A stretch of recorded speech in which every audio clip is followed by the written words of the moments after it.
They broke into her apartment, stole her TV, valuable electronics, and this was a friend.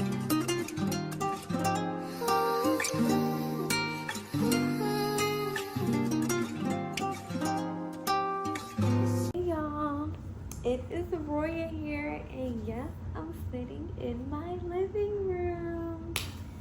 Today I'm here with a pros and cons video on low-income housing, low-income apartments, Section 8, income restricted, whatever you want to reference with this video. I love to research, so what I did was research the most common pros and cons, and I'm gonna go over those and discuss how they relate to me, if relatable, and my opinion. And in the meantime, I do have clothes that I need to fold, so I'm gonna attempt to multitask. Might be over here folding. I may reference my list because I want to make sure I touch everything when it comes to these pros and cons. I received a lot of questions and feedback, so I thought this would be helpful. Y'all, thank you so much for your support, for your feedback, for your prayers, for the words of encouragement. I appreciate it. I did not expect this much engagement, being that I'm pretty much new to this channel. So I appreciate you all so much. I do want y'all to know that I'm so thankful and grateful for my home, to have a roof over me and my son's head. It's been a journey, and if y'all are interested in learning more as I get more comfortable sharing different experiences and what got me here, subscribe and stay tuned. All right, I appreciate y'all. Now let's get started. All right, so we're gonna start this video on a positive note. So there are 6 pros that I have on this list. The first one is affordable rent. It says rent is typically lower than market rates, making housing more affordable for those with limited income. I am in a income restricted apartment, so yes, you have to make a certain amount of money yearly to qualify. That is the difference with income restricted and Section 8. Income restricted, you must make income, but it cannot exceed the guidelines. Section 8, which I had a Section 8 apartment before. Yes, I had a Section 8 apartment as well before. And you can qualify with 0 income. I had 0 income when I first applied for that apartment. But if you start working, your rent would go up. Next pro on the list is stability. Affordable housing can provide greater stability, reducing the risk of eviction due to financial hardship. Pro is access to amenities. It says many affordable housing complexes offer amenities such as playgrounds, community centers, and green spaces.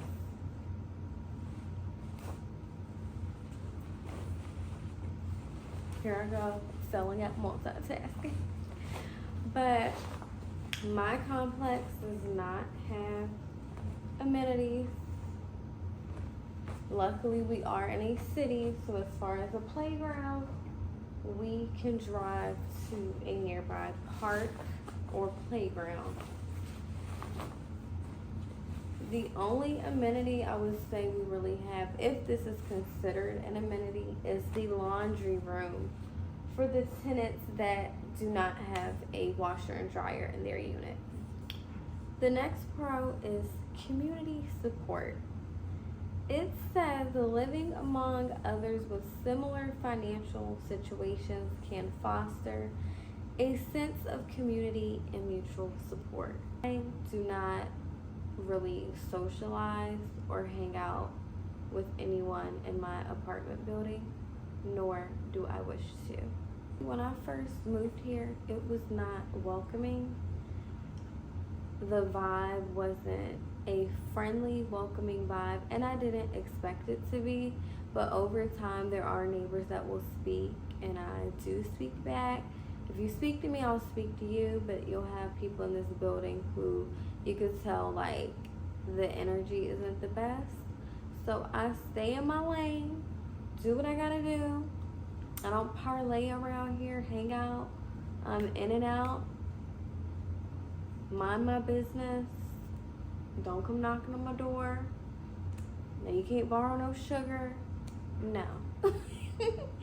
Those friendly days are over. Y'all, I'm still on pro 4 of community support. You have to be careful with who you trust, whether they're a neighbor or not. A quick story time, my sister also had Section 8 housing for a couple of years, and one of her friends, neighbors, they broke into her apartment, stole her TV, valuable electronics, and this was a friend in her apartment. So be careful, y'all. You never know who's envious of you, especially in these type of living arrangements. You just never know what people's motives are. So I'm very leery of people at this day and age. Share your thoughts with me if you had a bad experience in not just Section 8 housing, but anywhere with a neighbor, a friend, a family member, someone betrayed you that you trusted. I would love to hear your story. Pro number 5, finally moving on. Eligibility assistance. Residents may be eligible for additional government assistance programs such as utility subsidies or food assistance, EBT. I don't qualify for that. Yes, I've had it before in Section 8 when I had little to no income. I even had assistance with my Dominion Energy light bill being paid. Okay? Being, what was I, like 20 or 21? No rent, light bill being paid, free food. I enjoyed it while I was there. And it is great for young moms to use as a stepping stone. I ain't mad at it. I miss getting food stamps. Number 6, predictable expenses. The rent is typically based on income, ensuring that it remains manageable, that it remains a manageable portion of a resident's budget. Self-explanatory. Let's get into these most common cons on the list. Number 1, limited availability. There may be a long waiting list for low-income housing, making it difficult to secure an apartment quickly. That is very true. My Section 8 housing I had as a younger mom, the wait list would be long. Being that it was a smaller area, like not a city, but like a county. It was in a county. The wait list wasn't as long as it would have been compared to the city or other areas from what I hear. Do your research in your area. There are usually a lot of resources where you can be notified when waiting lists open, when there are new subsidies developing, and you just do y'all research. Do it. It's so much knowledge out here. Number 2, income restrictions. Eligibility is based on income, so if your financial situation improves, you may no longer qualify. Number 3, quality and maintenance. Some affordable housing units may be older and not as well maintained as the market rate housing. Oh my goodness. Y'all, when I first moved here, I had a few maintenance requests that needed attention. Nothing really too urgent, but still being a new tenant, it was urgent to me. in the beginning, I felt like my maintenance requests were being ignored. Maintenance requests are not prioritized here. I recently called about 2 weeks ago about my bathtubs. I need something replaced, like the drain. Something's broken in my son's tub. We still make it work, but that needs to be fixed. It needs to be fixed. So I will say I've had bad experiences with maintenance requests. Another thing I want to add is when I first moved here, I could tell the apartment was not deeply cleaned. I argued that with the landlord and they said it was deeply clean. I'm like, why am I finding pet hairs in the filter and in the most random places when y'all also don't allow pets? So that's another thing with these housing arrangement situations. Things are not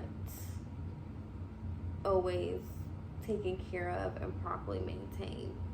Gratefully, my lovely friend at the time had her friend who has a cleaning company come out to deep clean my place, and we should have never had to pay for that, but I'm just grateful for the people around me that support me. But maintenance, ugh. Number 4, location.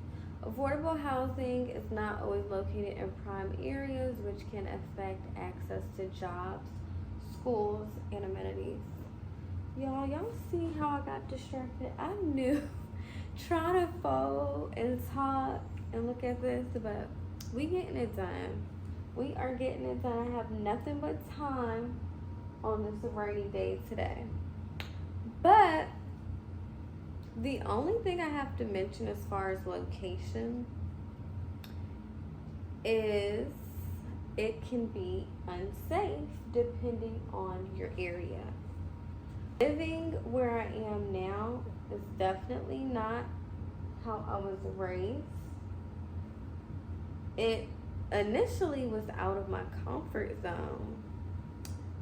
But y'all, I actually love like the area, like as far as it being a city versus the suburbs. There's so many things I love about being up here, but of course in a higher populated area there is a bigger chance for crime, and that's what happens in these areas. So you may hear gunshots.